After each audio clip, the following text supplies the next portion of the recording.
Morning, guys. So there's been a lot of legal movement in the Kohberger case, and things are really heating up. So let's talk more about the alternate suspects and some of the inconsistencies we now know that create only more questions about that fateful night. So let's get into it. First up, this is an updated statement from the Kohberger defense team pursuant to alternate suspects. It is very direct and self-explanatory.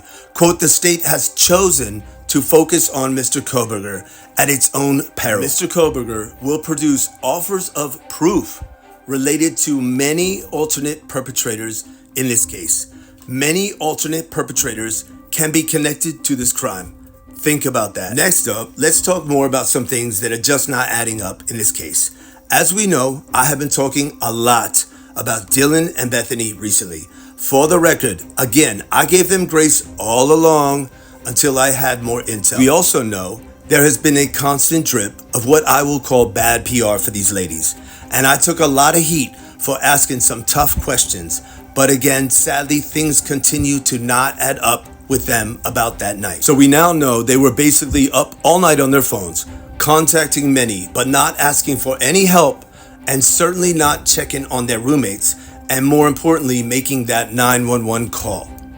I know there has been reason for pause on passing judgment on these two ladies pursuant to trauma and also possibly alcohol, but does this new intel seemingly contradict that?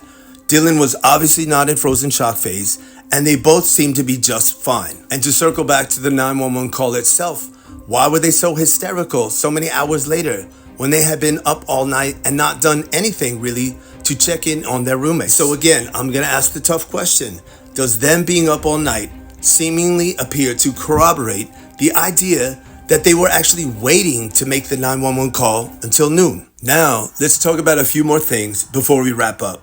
Is Dylan's credibility taking a major hit before trial? As we know, that 4 a.m. timeline is critical.